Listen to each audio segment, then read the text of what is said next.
Hi friends, ఎలా ఉన్నారు? ఈ వీడియోలో మనం క్యాలిక్యులేటర్ యాప్‌ని అయితే క్రియేట్ చేద్దాం using HTML, CSS and JavaScript. ఇక్కడ నేను calculator.html అనే ఫైల్‌ని అయితే క్రియేట్ చేశాను. నేను ఇక్కడ VS కోడ్‌లో ఎడిట్ చేస్తున్నానండి. ఇప్పుడు నేను ఏం చేస్తానంటే జస్ట్ ఎక్స్‌క్లమేషన్ మార్క్‌ని అయితే కొట్టిన వెంటనే మనకు HTML టెంప్లేట్ అనేది VS కోడ్‌లో చూపించేస్తుంది. ఇక్కడ నేను డాక్యుమెంట్ తీసేసి టైటిల్ దగ్గర మై క్యాలిక్యులేటర్ అని అయితే టైప్ చేస్తున్నానండి. CALCULATOR. ఓకే. నెక్స్ట్ నేను బాడీ ట్యాగ్లో ఒక డివ్ ట్యాగ్ని అయితే క్రియేట్ చేస్తున్నాను. ఈ డివ్ ట్యాగ్కి నేను ఒక క్లాస్ నేమ్ ఇవ్వాలనుకుంటున్నాను. క్లాస్ నేమ్ వచ్చేసి కంటైనర్ అని అయితే ఇస్తాను. నేను ఇక్కడ కంటైనర్ అని ఇచ్చాను. ఈ డివ్ ట్యాగ్లో నేను ఫస్ట్ h1 ట్యాగ్ని అయితే యూజ్ చేసుకొని ఒక హెడింగ్ని అయితే క్రియేట్ చేయాలనుకుంటున్నాను. ఆ హెడింగ్ నేమ్ వచ్చేసి క్యాల్కులేటర్ అని ఇస్తున్నానండి. ఈ క్యాలిక్యులేటర్ తర్వాత నేను ఒక BR ట్యాగ్ని అయితే యూజ్ చేస్తాను. ఇదేం చేస్తుందంటే మనకు ఒక లైన్ స్పేస్ ఇస్తుందన్నమాట. నెక్స్ట్ నేను ఇక్కడ ఇన్పుట్ ట్యాగ్ని అయితే తీసుకుంటున్నాను. ఇదేం ఇస్తుందంటే మనకు ఈ ఇన్పుట్ ట్యాగ్లోనే మన వాల్యూస్ని అయితే డిస్ప్లే చేస్తామండి. దీనికి ఒక ఐడి అయితే ఇస్తున్నాను నేను. ఆ ఐడి నేమ్ వచ్చేసి ఇన్పుట్ అనే ఇస్తున్నానండి. INPUT input. ఓకేనా. నెక్స్ట్ నేను ఇక్కడ ఒక ప్రాపర్టీ చూపిస్తాను, రీడ్ ఓన్లీ అనేసి. ఇదేం చేస్తుందంటే మన ఇన్పుట్ ఫీల్డ్ ఉంటుంది కదా, అందులోకి మన ఫిజికల్ కీబోర్డ్ నుంచి ఇన్పుట్ని అయితే ఇవ్వలేమన్నమాట. ఆ విధంగా ఈ రీడ్ ఓన్లీ వర్క్ అవుతుంది. నెక్స్ట్ నేను ఇక్కడ 2 BR ట్యాగ్స్ని అయితే యూజ్ చేస్తానండి. ఒకసారి చూద్దాం ఇది ఏ విధంగా కనిపిస్తుందో అనేసి. నేను ఇక్కడ ఓపెన్ విత్ లైవ్ సర్వర్ కొడతాను. ఇక్కడ మీరు చూడొచ్చు, ఇక్కడైతే మన పేజ్ లోడ్ అయిపోయింది. ఇక్కడ క్యాలిక్యులేటర్ అని అయితే హెడ్డింగ్ ఉంది అండ్ ఇన్పుట్ ఫీల్డ్ ఉంది. నెక్స్ట్ ఇక్కడ మీరు టైటిల్ కూడా చూడొచ్చు.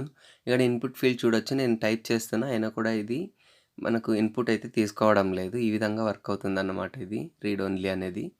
నెక్స్ట్ ఇక్కడ నేను ఒక టేబుల్ని అయితే క్రియేట్ చేస్తాను. ఈ టేబుల్ ఎందుకు క్రియేట్ చేస్తున్నా అంటే ఏదైతే మన బటన్స్ ఉన్నాయో క్యాలిక్యులేటర్ బటన్స్ 1 2 3 సింబల్స్ కానీ ఏదైనా ఈ టేబుల్లో నేను లేఅవుట్ చేయడానికి యూజ్ చేస్తున్నా అండి. ఈ టేబుల్ యూజ్ చేసి నీట్గా నేను ప్రజెంట్ చేస్తున్నా. నెక్స్ట్ ఇక్కడ నేను TR ట్యాగ్లో ఒక TD ట్యాగ్ని అయితే క్రియేట్ చేస్తున్నా. దాని క్లాస్ నేమ్ వచ్చేసి BTN అని తీసుకుంటున్నా. ఈ TR ట్యాగ్ అంటే ఏం లేదండి, టేబుల్ రో అని అర్థము. అంటే టేబుల్లో రోస్ ఉంటాయి కదా, ఆ టేబుల్ రోస్ని డిఫైన్ చేస్తుంది. అండ్ ఇక్కడ TD వచ్చేసి టేబుల్ డేటా, అంటే రోలో ఉండే ఫస్ట్ ఎలిమెంట్ డేటా అనమాట. ఇది ఇప్పుడు ఫస్ట్ ఏదైతే TD రాశానో అది. ఇక్కడ నేను కోల్స్పాన్ అని అయితే తీసుకున్నాను. ఇది వచ్చేసి మన ఫస్ట్ డేటా ఉంటుంది కదా, అది 2 కాలమ్స్ని స్పాన్ చేస్తుంది అనమాట. ఇందులో నేను బటన్ ట్యాగ్ అయితే రాస్తున్నాను, మన బటన్ ట్యాగ్. దీనికి ఒక క్లాస్ నేమ్ అయితే ఇస్తున్నా, అది వచ్చేసి BTN1 అని ఇచ్చాను నేను ఇక్కడ. నేను ఈ బటన్ క్లిక్ చేసిన వెంటనే ఏ ఫంక్షన్ జరగాలి అనే విషయాన్ని కూడా ఇక్కడే రాసేస్తున్నాను. ఆన్ క్లిక్ అనే కీవర్డ్ని యూస్ చేసి ఇక్కడ నేను ఏం చేస్తా అంటే ఏదైతే మనం ఇందాక ఇన్పుట్ ఫీల్డ్ని అయితే క్రియేట్ చేసామో ఆ ఇన్పుట్ ఫీల్డ్లో ఉండే వాల్యూని క్లియర్ చేసే విధంగా ఈ బటన్కి అసైన్ చేయాలనుకుంటున్నా. అందుకు నేను ఏం చేస్తా అంటే document.get element by ఐడి ద్వారా ఎలిమెంట్ని సెలెక్ట్ చేసుకోమనేసి చెప్తున్నా. ఆ ఐడి నేమ్ వచ్చేసి ఇన్పుట్ అని చెప్తున్నాను ఇక్కడ. ఆ ఇన్పుట్లో ఉండే వాల్యూనండి, వాల్యూని సెలెక్ట్ చేసుకుని దాంట్లో ఏం వాల్యూ పెట్టాలి బటన్ క్లిక్ చేస్తే అంటే జస్ట్ నేను ఏమి ఇవ్వనండి, బ్లాంక్ వదిలేస్తున్నా. ఓకేనా. ఇక్కడ నేను రీడ్ ఓన్లీ అనేది తీసేస్తున్నా అండి, ఎందుకంటే మీకు ఇక్కడ ఈ బటన్ వర్క్ అవుతుందో లేదో చూపించడానికి. ఇప్పుడు నేను ఈ బటన్కి ఒక నేమ్ అయితే ఇస్తున్నా, AC అనేసి, ఆల్ క్లియర్ అనేది. ఇప్పుడు నేను ఇక్కడ ఇన్పుట్ చేస్తున్నా అండి, నా పేరే ఇన్పుట్ చేశాను. నెక్స్ట్ ఇక్కడ నేను ఏం చేస్తాను అంటే ఆల్ క్లియర్ బటన్ క్లిక్ చేసిన వెంటనే మీరు చూడొచ్చు అది ఎరేజ్ అయిపోయింది అందులో నుంచి. నెక్స్ట్ నేను ఇదే విధంగా ఇంకొక బటన్ అయితే క్రియేట్ చేస్తున్నా, దీన్ని కాపీ అండ్ పేస్ట్ చేస్తున్నా ఇక్కడ. ఇది కూడా మనకు 2 కాలమ్స్ స్పాన్ ఉండేలా చూసుకుంటున్నా. అండ్ ఇక్కడ నేమ్ అన్నీ సేమ్ ఉండని నేను ఇప్పుడు ఏం చేస్తా అంటే ఈ ఈ గెట్ ఎలిమెంట్ బై ఐడి ఉంది కదా, ఇదంతా నేను తీసేస్తున్నా ఇక్కడ నుంచి. ఇక్కడ నేను ఏం చేస్తా అంటే ఈ బటన్ క్లిక్ చేసిన వెంటనే ఒక ఫంక్షన్ ఎగ్జిక్యూట్ అయ్యేలా నేను చూస్తున్నా. ఆ ఫంక్షన్ నేమ్ వచ్చేసి CALC అండి. ఇక్కడ నేను AC తీసేసి ఈక్వల్ టు పెడుతున్నా అండి. ఏదైతే మనం అంతా ఎంటర్ చేశాక ఈక్వల్ టు కొడతామో నెంబర్స్ ఎంటర్ చేశాక అప్పుడు ఈ ఫంక్షన్ ఎగ్జిక్యూట్ అవ్వాలి అనేసి నేను ఇక్కడ రాస్తున్నాను. నెక్స్ట్ ఇదే విధంగా నేనేం చేస్తా అంటే ఇంకొక టేబుల్ రోని అయితే క్రియేట్ చేస్తా అండి. ఒక్క నిమిషం, ఇక్కడ టేబుల్ రో రాయడం మర్చిపోయాను. ఈ కాల్ స్పాన్ తీసేస్తా అండ్ ఈ ఏసీ కూడా తీసేస్తున్నాను. ఇక్కడ నేను ఈక్వల్ టు దగ్గర ప్లస్ అయితే పెడుతున్నాను. ఇది ప్లస్ ఈక్వల్ టు ఆపరేటర్ అండి. ఇంకా నేను బటన్ అని పెడుతున్నా, బీటీఎన్ అని అయితే పెడుతున్నాను. క్లాస్ నేమ్ వచ్చేసి ఇక్కడ పైన నేను టీఆర్ ట్యాగ్ అయితే ఇవ్వాలి. టీఆర్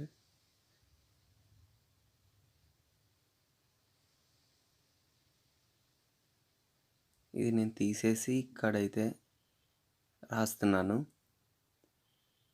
ఓకే, దీన్ని కొద్దిగా అడ్జస్ట్ చేద్దాం బాగా నీట్గా కనిపించేలా. నేను 4 లెటర్స్ స్పేస్ అయితే ఇస్తున్నానండి. నెక్స్ట్ మీరు ఏం చేయొచ్చు అంటే ఇదే దాన్నే తీసుకొని నేను కాపీ చేస్తున్నానండి అండ్ పేస్ట్ చేస్తున్నాను. ఇక్కడ నేను 4 బటన్స్ అయితే ఒకే రోలో వచ్చేలా చూసుకుంటున్నాను. ఓకేనా? ఇదే విధంగా నేను ఈ మొత్తం మీరు ఇక్కడ చూడొచ్చు బటన్స్ అయితే క్రియేట్ అయ్యాయి, కానీ దాంట్లో నేమ్స్ లేవు కాబట్టి మనకు చిన్నగా కనిపిస్తున్నాయి. ఇదే విధంగా నేను ఒక 5 రోస్ అయితే తీసుకుంటున్నాను.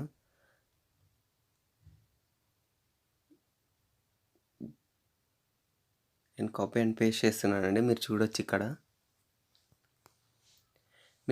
ఇక్కడ మనకైతే రోస్ అయితే వచ్చేస్తున్నాయి, బటన్స్వి కనిపిస్తున్నాయి. ఇప్పుడు నేనేం చేస్తాను అంటే వాటిలో వాల్యూ అయితే ఇవ్వాలనుకుంటున్నాను. ఇక్కడ నేను ఫస్ట్కి వచ్చేసి వాల్యూ ఇస్తున్నాను. సేమ్ క్యాలిక్యులేటర్లో ఏ విధంగా ఉంటుందో అదే విధంగా తీసుకుంటున్నాను. ఫస్ట్ నేను 7 ఇస్తాను. నెక్స్ట్ వచ్చేసి ఇక్కడ 8 ఇస్తున్నాను. ఇక్కడ 9 ఇస్తున్నాను. నెక్స్ట్ నేను సింబల్ ఇస్తున్నాను, అది వచ్చేసి ప్లస్ ఇస్తున్నాను అండి.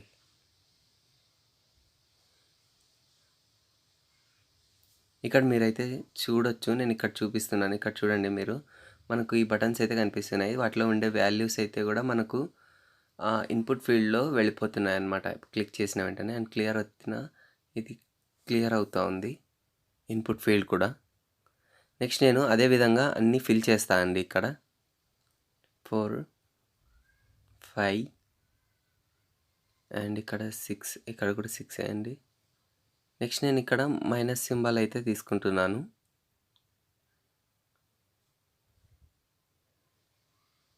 నెక్స్ట్ అన్ని వాల్యూస్ అలాగే ఫిల్ చేస్తానండి నేను. 2, 3 1, 2, 3 ఇక్కడ నేను ఇంటూ సింబల్ అయితే ఇవ్వాలనుకుంటున్నాను. ఓకే, నెక్స్ట్ నేను ఏం చేస్తాను అంటే ఇక్కడ బటన్ 1 అని అయితే ఇస్తున్నాను. ఈ టీడీకి కాల్ స్పాన్ వచ్చేసి నేను 2 కాలమ్స్ స్పాన్ చేసేలా దాన్ని తీసుకుంటున్నాను. ఇక్కడ ఒక టీడీని అయితే తీసేసానండి నేను. ఇక్కడ వాల్యూ వచ్చేసి నేను 0 ఇస్తున్నా. నెక్స్ట్ ఇక్కడ నేను ఒక వాల్యూ అయితే ఇస్తున్నా, అది వచ్చేసి డాట్ అండి. నెక్స్ట్ ఇక్కడ ఒక వాల్యూ ఇస్తున్నా, అది నేను డివిజన్ యూస్ చేస్తున్నా. ఓకే, ఇక్కడ మనకి ఇంకొక రో ఎక్స్ట్రా అయితే కనిపిస్తూ ఉంది. దీన్ని మనం రిమూవ్ చేద్దాం ఫస్ట్.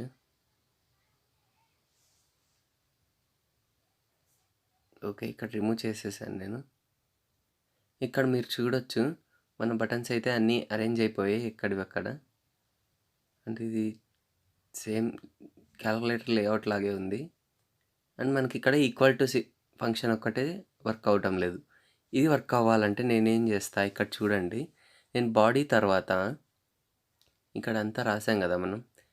దీని తర్వాత నేనేం చేస్తా అంటే ఎక్కడుంది సిఎల్, దీన్ని కాపీ చేసుకుంటున్నా అండి. ఇక్కడ బాడీ ట్యాగ్ ఉంది కదా, బాడీ ట్యాగ్ తర్వాత నేను స్క్రిప్ట్ ట్యాగ్ అయితే రాస్తున్నాను.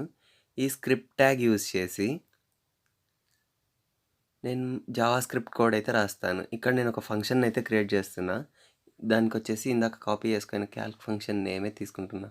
ఇక్కడ నేను ఏం చేస్తాను అంటే ఇది ఇన్పుట్ ఫీల్డ్ ఉంది కదా, అందులో ఒక వాల్యూ ఇప్పుడు ఏదైతే మనం ఎంటర్ చేస్తామో ఆ వాల్యూ రావాలి, అంటే ఇవాల్యుయేట్ అయ్యి రావాలి. అందుకు నేను ఫస్ట్ ఆ ఇన్పుట్ ఫీల్డ్ని అయితే సెలెక్ట్ చేసుకున్నాను. దాంట్లో వాల్యూ వచ్చేసి నేను ఈవాల్ అంటే ఎవాల్యుయేట్ చేస్తుందండి. ఈ మెథడ్ వచ్చేసి దేన్ని ఎవాల్యుయేట్ చేస్తుందంటే ఆ ఇన్పుట్లో ఉండే అంటే ఇన్పుట్ ఫీల్డ్లో ఉండే వాల్యూనే ఎవాల్యుయేట్ చేసే విధంగా మీరు చూడొచ్చు. ఇక్కడ నేను అలాగైతే చేశాను. నెక్స్ట్ ఇక్కడ 78 + 2 = వర్క్ అవుతుంది. మీరు చూడొచ్చు, ఈక్వల్ టు కూడా వర్క్ అవుతుంది. ఇక్కడ నేను సేమ్ అదే విధంగా చూస్తా, అన్నీ వర్క్ అవుతున్నాయండి. డివైడెడ్ బై 8 చేశాను, 101 వచ్చేసింది. ఇదే విధంగా మనకు అన్నీ అయితే కనిపిస్తున్నాయి, అంటే వర్క్ అవుతున్నాయి అన్నమాట. నేను ఇక్కడ ఏం చేయాలనుకుంటున్నానంటే ఇప్పుడు సిఎస్ఎస్ యూజ్ చేసి మన పేజ్ మామూలుగానే కనిపిస్తుంది కదా, అంత స్టైలిష్గా ఏం లేదు. ఇక్కడ సిఎస్ఎస్ యూజ్ చేసి కొంచెం నీట్గా కనిపించే విధంగా నేను రాస్తా అండి. అందుకోసం నేను హెడ్లోకి వచ్చి స్టైల్ ట్యాగ్ని అయితే క్రియేట్ చేశాను. నెక్స్ట్ ఇక్కడ సిఎస్ఎస్ కోడ్ని అయితే రాయొచ్చు అన్నమాట మనం. ఇప్పుడు ఏం చేస్తా అంటే నేను అన్ని ఎలిమెంట్స్, స్టార్ అంటే అన్ని ఎలిమెంట్స్ని సెలెక్ట్ చేసుకుంటుందండి. స్టార్ మార్జిన్ వచ్చేసి 0, ప్యాడింగ్ వచ్చేసి 0 పెడుతున్నా. అండ్ ఇక్కడ నేను బ్యాక్గ్రౌండ్ కలర్ కూడా సెలెక్ట్ చేసుకుంటున్నా. అది వచ్చేసి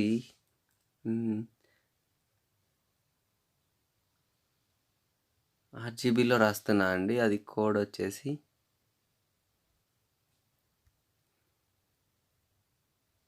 మీరు ఇక్కడ చూడొచ్చు, బ్యాక్గ్రౌండ్ అంతా చేంజ్ అయిపోయింది మనకు.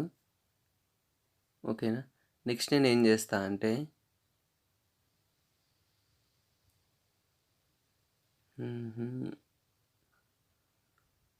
ఇక్కడే నేను ఫాంట్ ఫ్యామిలీని కూడా రాయాలనుకుంటున్నా. అది వచ్చేసి ఇక్కడ ఏరియల్ హెల్వెటిక్గా ఉంది కదా, దీన్ని అయితే నేను ఇక్కడ రాస్తున్నా సాన్స్ సెరిఫ్ అండి. మీకు ఇక్కడ కనిపించడం లేదు చేంజ్ అయితే. నేను ఇప్పుడు కంటైనర్ అనే క్లాస్ని ఏదైతే డ్యూ ట్యాగ్ క్రియేట్ చేసామో ఆ క్లాస్ నేమ్ వచ్చేసి నేను డాట్తో సెలెక్ట్ చేసుకుంటున్నా, డాట్ కంటైనర్ అనేసి. దానికి ప్యాడింగ్ ఇస్తున్నానండి. ఆ ప్యాడింగ్ వచ్చేసి నేను 24 పిక్సెల్ ఇస్తున్నాను.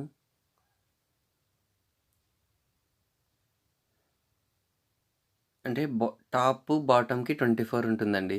లెఫ్ట్ రైట్కి వచ్చేసి మనకు 38% తీసుకుంటుంది. ఆ విధంగా రాశాను నేను. ఇక్కడ మీరు చూడొచ్చు, ఇది మిడిల్లోకి వచ్చేసింది. నెక్స్ట్ నేను ఏం చేస్తా అంటే ఇక్కడ H1 ట్యాగ్ని అయితే తీసుకుంటున్నాను నేను. ఈ H1 ట్యాగ్కి ఒక మార్జిన్ అయితే ఇవ్వాలనుకుంటున్నా. అది వచ్చేసి 15 కాదు 5 పిక్సెల్స్ ఇస్తా. నెక్స్ట్ నేను ఇక్కడ కలర్ ఇస్తున్నా అండి. ఆ టెక్స్ట్ కలర్ వచ్చేసి నేను ఏది ఇస్తున్నా అంటే హ్యాష్ కోడ్లో ఇస్తున్నా. ఇక్కడ చూడండి మీరు, #435398 అని ఇస్తున్నాను. ఓకేనా. మీరు ఇక్కడ చూడొచ్చు క్యాల్కులేటర్ టెక్స్ట్ కలర్ అయితే చేంజ్ అయిపోయింది. నెక్స్ట్ నేను ఏం చేస్తాను అంటే టేబుల్ని అయితే సెలెక్ట్ చేసుకుంటున్నా అండి. ఇందులో ఏం రాస్తా అంటే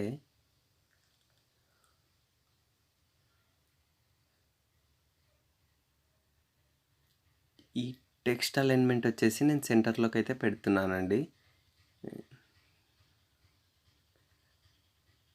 నెక్స్ట్ నేను ఇక్కడ ఏం తీసుకుంటున్నా అంటే బటన్ తీసుకుంటున్నా అండి.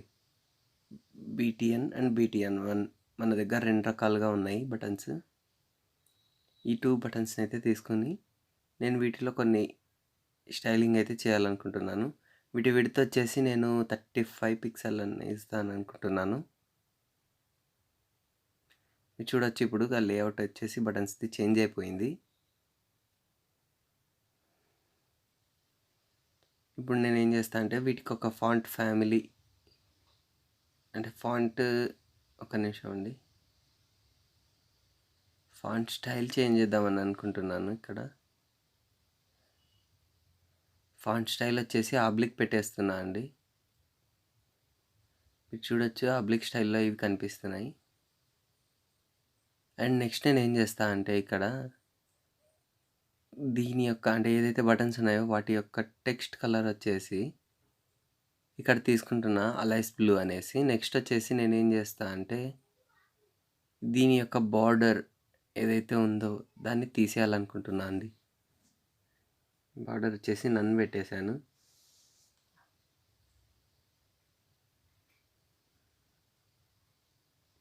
నెక్స్ట్ నేను బార్డర్ రేడియస్ అయితే ఇవ్వాలనుకుంటున్నాను. కొంచెం కర్వీగా కనిపించేలా చూడాలనుకుంటున్నాను. ఇక్కడ మీరు బార్డర్ నేను 10 పిక్సెల్ ఇస్తున్నానండి. ఒక్క నిమిషం, ఇక్కడ మీకు బార్డర్ కలర్ బ్యాక్గ్రౌండ్ కలర్ వేస్తే కనిపిస్తుందన్నమాట.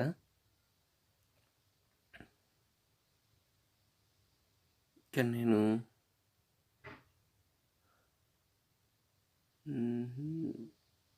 డార్క్ లేట్ గ్రే తీసుకుంటున్నా అండి. మీరు ఇక్కడ చూడొచ్చు, అంటే బార్డర్ రేడియస్ వర్క్ అవుతలేదు. ఒక్క నిమిషం, సారీ అండి. ఇక్కడ నేను బార్డర్ రేడియస్ అనేది మర్చిపోయాను. ఇప్పుడు చూడండి, మీకు రౌండ్గా కనిపిస్తున్నాయి బటన్స్ అయితే. ఈ విధంగా బార్డర్ రేడియస్ అయితే వర్క్ అవుతుంది అన్నమాట. నెక్స్ట్ దీని యొక్క హైట్ కూడా ఇవ్వాలనుకుంటున్నాను. హైట్ వచ్చేసి నేను ఎంత ఇస్తున్నా, 30 పిక్సెల్ అయితే ఇస్తున్నాను. మీరు చూడొచ్చు, ఇప్పుడు బటన్స్ నీట్గా కనిపిస్తున్నాయి చూడడానికి.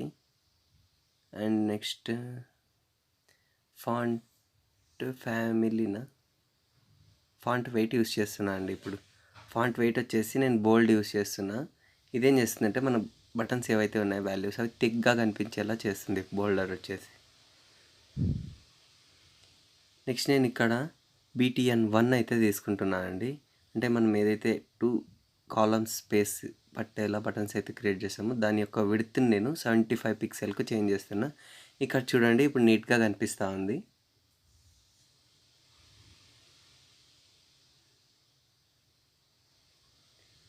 నెక్స్ట్ నేను ఏం చేస్తాను అంటే ఇన్పుట్ యొక్క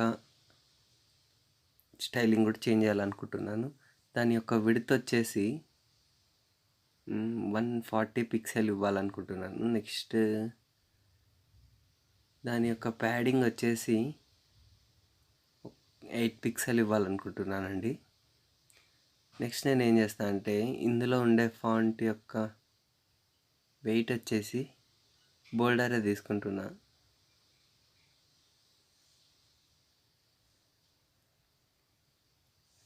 చూడొచ్చు, ఇప్పుడు మీరు నీట్గా కనిపిస్తూ ఉంది మన క్యాల్కులేటర్ అయితే. ఇక్కడ మీరు ఏదైనా క్యాల్కులేట్ చేసుకోవచ్చండి.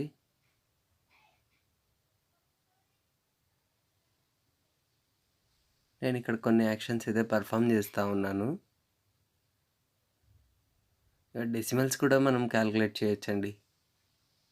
ఇక్కడ చూడండి, మీరు డెసిమల్స్ కూడా క్యాల్కులేట్ అవుతూ ఉన్నాయి. సో ఇదండి వీడియో. ఈ వీడియోని పూర్తిగా చూసినందుకు చాలా చాలా థ్యాంక్స్. ఇలాంటి మరిన్ని అప్డేట్స్ కొరకు నా ఛానల్ని సబ్స్క్రైబ్ చేసుకోండి. Until then, bye bye. I'll see you in next video.